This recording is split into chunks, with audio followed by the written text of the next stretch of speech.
Y Melissa es testigo de que desde la 1 de la tarde yo estoy metido en ese cuarto leyendo, porque hasta cierto punto uno cuando predica, cuando reflexiona, no deja de temblarle, porque es la palabra de Dios la que se está impartiendo y tiene que impartirse con respeto, tiene que impartirse sabiendo.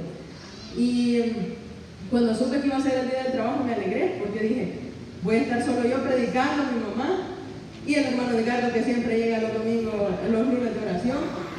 Y me voy dando cuenta porque ayer que yo fui a comprar el pan a la mañana, estaba yendo de una excursión para un lado, de una excursión para otro. Dije, todo el mundo se va para la playa, dije, y entonces voy a estar tranquilo solito, y es cuando más hermanos han venido.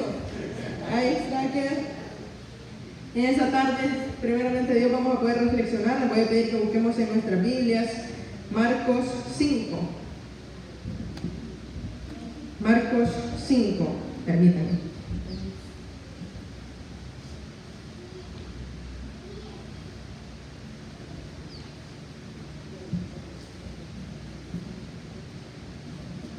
Marcos 5, vamos a reflexionar sobre un pequeño pasaje que habla.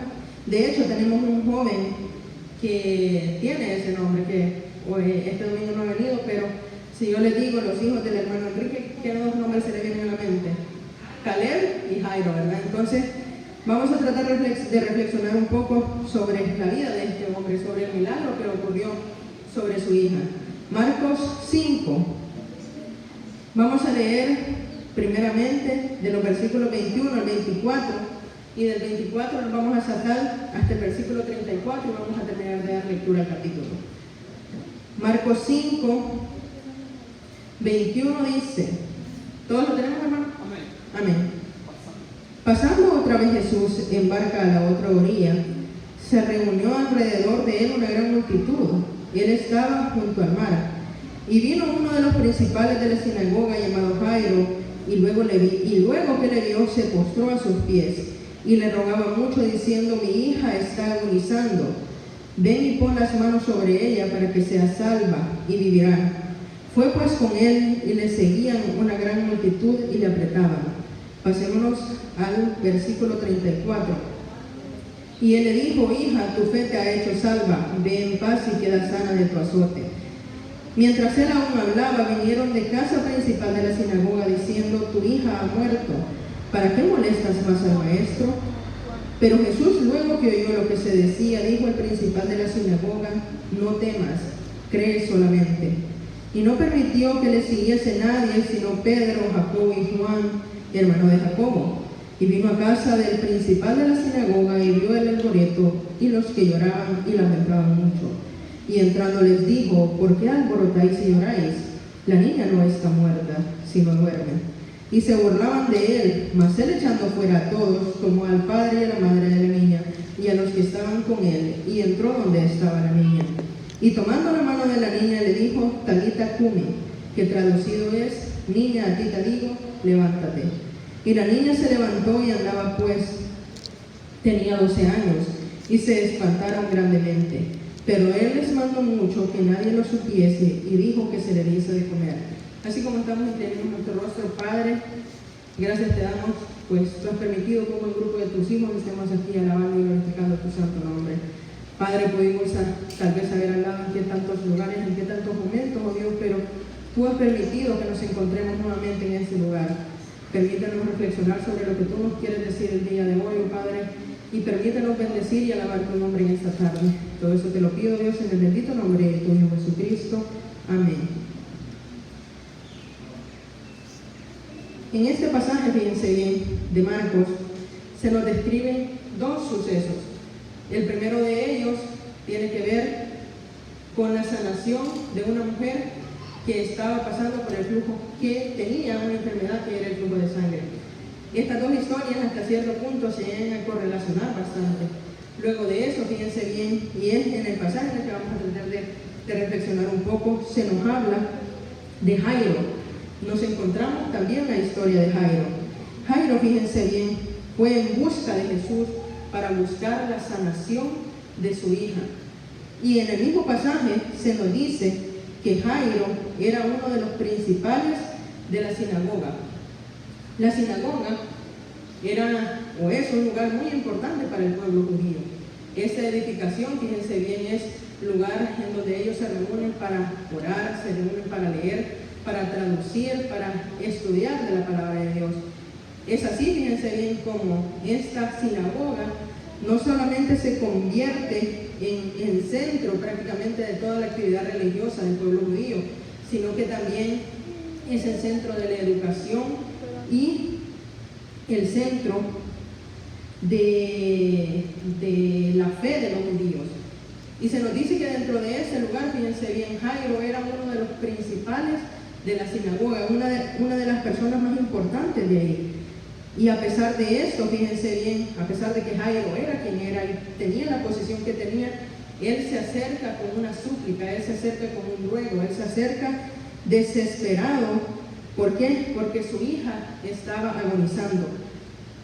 Quiero que entendamos bien el contexto en el que estamos pasando. Jairo, una persona tan importante como lo era, una persona reconocida, una persona líder de su pueblo, una persona que de seguro tenía muchísimo dinero, una persona que gozaba de cantidades que los demás no tenían, una persona que estando en la situación que estaba, que su hija estaba como estaba, podía haber pagado a los mejores médicos, podía haber pagado a los mejores doctores, podía haber pagado tanta situación para que su hija fuera salva, pero todo eso que Jairo tenía en esos momentos no le servían para nada.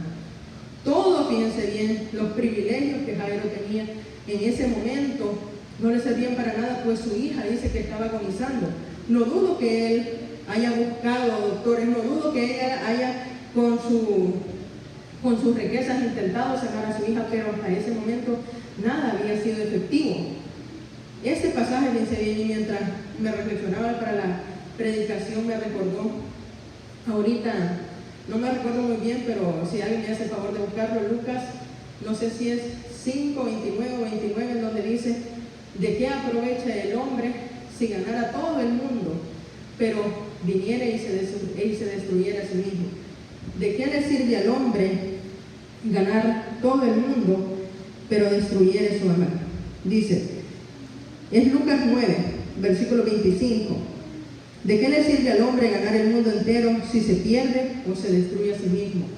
¿De qué le sirve al hombre ganar todo el mundo, todas las riquezas que éste puede poseer, todas las facilidades que éste puede dar, pero si al final, en los momentos decisivos, en los momentos oportunos, esto no sirve de nada? ¿De qué le servía en ese momento, fíjense bien, a Jairo para tener toda esa riqueza si en los momentos decisivos no le servían para nada?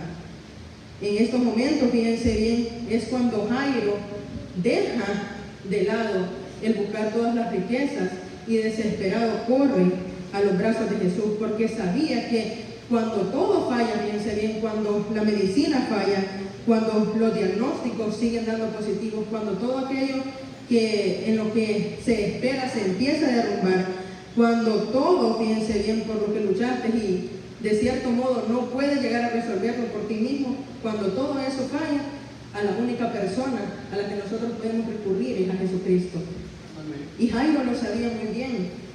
Y Jairo, fíjense bien, entendía que toda esa riqueza de nada le servía, toda esa riqueza para nada era provechosa si no podía salvar la vida de su hija. Jairo lo tenía todo, pero no podía hacer nada por su hija. Y recurre a la única persona que de verdad puede hacer algo. Y recurre, fíjense bien, con una petición prácticamente imposible. Una petición que le dice, mi hija está agonizando, necesito que me ayudes a salvarla. Jairo se humilló, Jairo se postró a los pies de Jesús y rogando le pidió por su hija. Y Jairo, fíjense bien, yo no tengo duda de que si él hubiera podido quedarse lo más pobre posible, de que si él hubiera podido dejar de lado sus privilegios, dejar de lado su estatus, dejar de lado todo por la vida de su hija, yo estoy seguro de que él lo hubiera hecho, pero no lo podía hacer. De eso, al momento de tratar con la vida del ser humano, el único que decide es Dios. Al momento, fíjense bien, en ese momento Jairo se estaba enfrentando a una situación a la que quizás muchos de nosotros podríamos llegar a haber pasado, que es que todo lo que nosotros tenemos para ofrecer, no es nada comparado con lo que nosotros necesitamos recibir. En esos momentos el único que nos puede ayudar y el único que nos puede ofrecer es Jesucristo. Y Jairo, fíjense bien, entendía eso. Jairo entendía, fíjense bien, que en esa situación, ¿qué es lo que él podría ofrecer a cambio de la vida de su hija? ¿Qué es lo que llegara a tener un hombre? ¿Qué es lo que un hombre puede llegar a tener acá para dar a cambio de la vida de su hija? Prácticamente nada. Nada se compara a una vida humana. Y Jairo, fíjense bien, estaba ciego ante el futuro. Jairo estaba tan ciego que en ese momento puso sus manos, su destino, su futuro en las manos de Jesús. Y Jairo se acercó a él. Y Jairo, fíjense bien, rogó con fe. Y esta palabra, fíjense bien, dentro de lo que Jairo hace, o las acciones que él hace, también se encuentra algo muy importante, y es que Jairo no se acercó vanaglorioso. Jairo no se acercó midiendo sus riquezas y le dijo: te puedo dar tantas cosas, puedo resolver tu vida, Jesús, puedo hacer mil y una cosas, puedo ayudarte, puedo pagarte los viajes, puedo hacer tantas cosas. Pero Jairo no se acercó así. Jairo se acercó con un corazón contrito y humillado. Salmos, busquemos en nuestra Biblia, Salmos 51, 17. Salmos 51, 17, ahí se nos hace, si no me equivoco, dice: al corazón contrito y humillado no desprecias tú, oh Dios. ¿Verdad que sí? Así dice. Pero antes dice que como que los sacrificios de Dios, por ahí más o menos.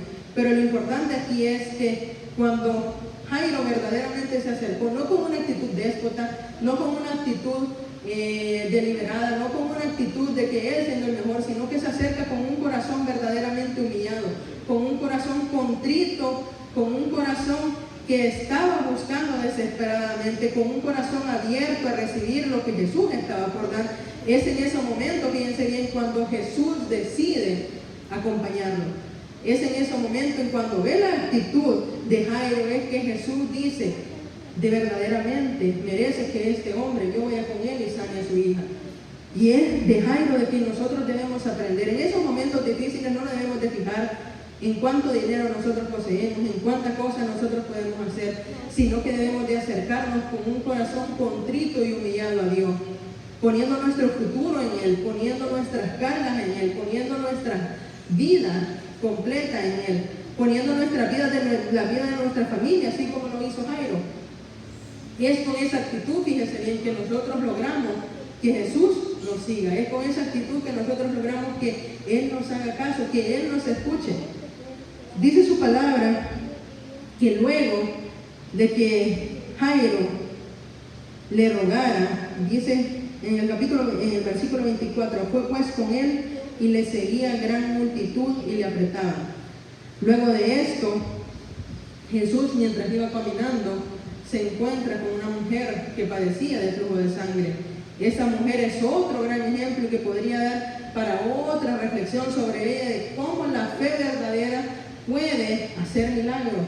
Esta mujer, con solo tocar el manto de Jesús, ya fue sana, porque ella sí lo creía. Ella sí decía: con solo tocar tu manto. Y creo que hay una canción, un himno que también dice de esa manera. Y que con solo tocar el manto, esa mujer fue sana. Esa mujer, fíjense bien, recibió la sanación que no tenía desde hace 12 años.